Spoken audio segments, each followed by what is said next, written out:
எல்லாருக்கும் வணக்கங்க. எல்லோரும் எப்படி இருக்கிறீங்க? நல்லா இருக்கிறீங்களா? 2 நாள் எங்கள் ஊரில் ஒரே மழைங்கண்ணே. அதனால் மழைக்கு நல்லா சூடாக காலிஃப்ளவர் 65 எப்படி செய்கிறதுன்னு பார்க்கலாம் வாங்க. இந்த மாதிரி மீடியம் சைஸ் காலிஃப்ளவர் வாங்கிட்டு வந்துருக்குறேங்க. இது நல்லா கட் பண்ணி க்ளீன் பண்ணி எடுத்து வச்சுக்கலாம்.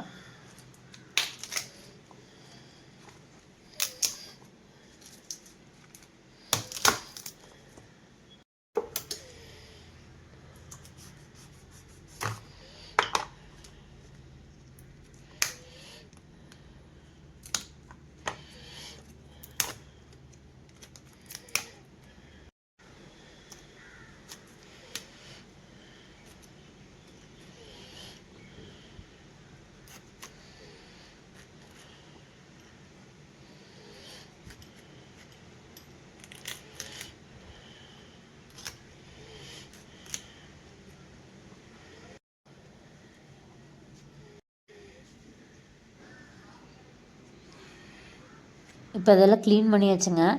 இப்போ இந்த மாதிரி குட்டி குட்டியாக பூவாக கட் பண்ணி எடுத்துக்கலாங்க. ரொம்ப பெருசு பெருசாக கட் பண்ணிங்க அப்படின்னா சாப்பிட்ற கொஞ்சம் கஷ்டமாக இருக்குது, வேகிறதுக்கும் கொஞ்சம் நேரமாகுங்க.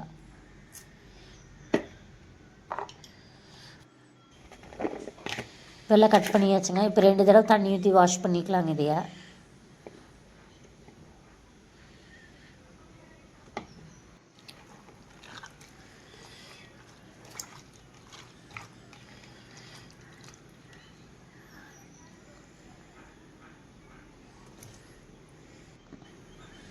இப்போ ஒரு பாத்திரத்தில் தண்ணி ஊற்றி சூடு பண்ணி வச்சுருக்கிறேனுங்க.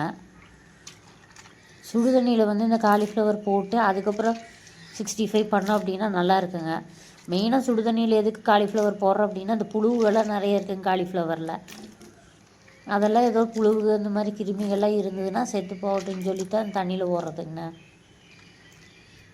காலிஃப்ளவர் போட்டு ஒரு ஸ்பூன் மஞ்சத்தூள் போட்டுக்கலாங்க இதில்.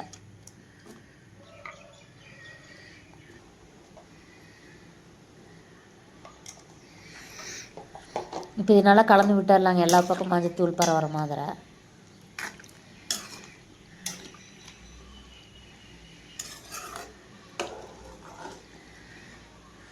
இப்போ இதனால் க்ளோஸ் பண்ணி வச்சுக்கலாங்க, இந்த ஆவி வந்து வெளியே போகாத மாதிரி. ஒரு 2 நிமிஷம் இருந்தால் போதுங்க. 2 நிமிஷம் ஆயிடுச்சுங்க. இப்போ பார்த்தீங்க அப்படின்னா அந்த மஞ்சத்தூளெல்லாம் மேலால் அப்படியே இருக்குங்க. இப்போ ஒரு தடவை கலந்து விட்டுட்டு அப்படியே இதெல்லாம் காலிஃப்ளவரெல்லாம் வடிகட்டி எடுத்துக்கலாங்க.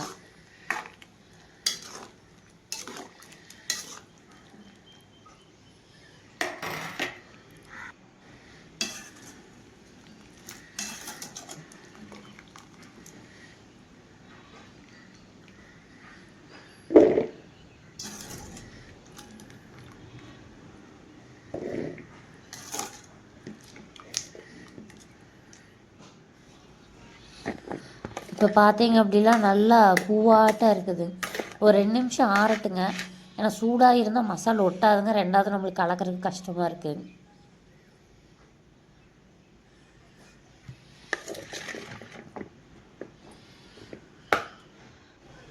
இப்போ ஒரு ஸ்பூன் இஞ்சி பூண்டு பேஸ்ட் போட்டுக்கலாங்க. டேஸ்ட்டுக்கு வந்து உப்பு, 2 ஸ்பூன் சில்லி பொடி, 2 ஸ்பூன் கடலை மாவு, 2 ஸ்பூன் அரிசி மாவு, 1 ஸ்பூன் மிளகாத்தூளுங்க. உங்களுக்கு காரம் வேணும்னா கொஞ்சம் சேர்த்து போட்டுக்கலாம். கடைசியில் 1 ஸ்பூன் வந்து தேங்காய் எண்ணெய்.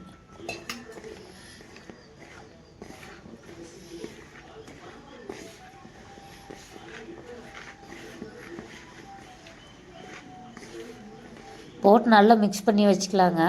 மாவு கொஞ்சம் கெட்டியாக இருக்குங்க, அதனால் லேசாக தண்ணி தொளிச்சு நல்லா கலந்து விட்டுக்கலாங்க.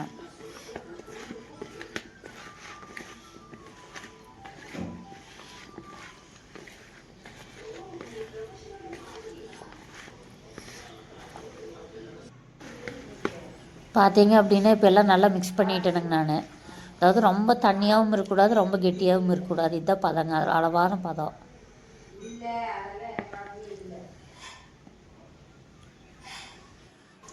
இப்போ ஒரு வடை சட்டி வச்சு சில்லி உரிக்கிறதுக்கு எண்ணெய் வந்து ஊற்றிக்கலாங்க. எண்ணெய் நல்லா காஞ்சிருச்சு. இப்போ அந்த காலிஃப்ளவர் வந்து ஒன்று ஒன்றா போட்டு எடுத்துக்கலாங்க எண்ணெயில்.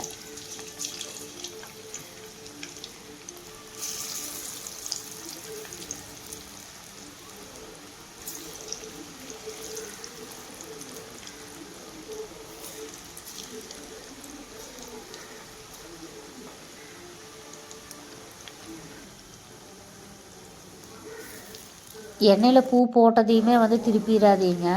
ஒரு 2-3 நிமிஷம் விட்டுட்டு அதுக்கப்புறம் திருப்பி போடுங்க. அப்போ தான் வந்து பாத்திரத்தில் வந்து நல்லா ஒட்டாமல் வருங்க மசாலா.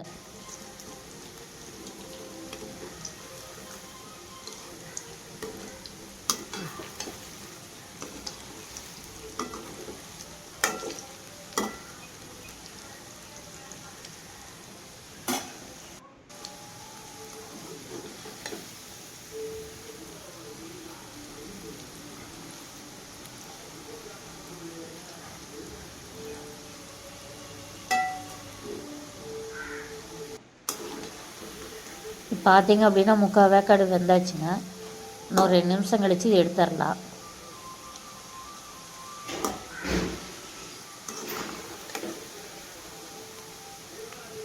பார்த்தீங்க அப்படின்னா இப்போ சில்லி ரெடி ஆயிடுச்சுங்க.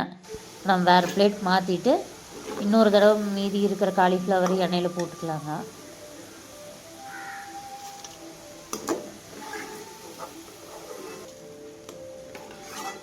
இந்த ரெசிபி வந்து ரொம்ப ரொம்ப சிம்பிளுங்க, எல்லாத்துக்குமே தெரியும். இந்த மழை காலத்துலலாம் இதை செஞ்சு சாப்பிட்டா சூப்பராக இருக்குங்க. நீங்களும் உங்கள் வீட்டில் செஞ்சு பாருங்கள், எப்படி இருக்குன்னு மறக்காமல் கமெண்ட் பண்ணுங்கள். வீடியோ பிடிச்சிருந்தா சப்ஸ்கிரைப் பண்ணுங்கள், லைக் பண்ணுங்கள். மறக்காமல் உங்கள் ஃப்ரெண்ட்ஸ்க்கு வந்து ஷேர் பண்ணி விடுங்க இதையா.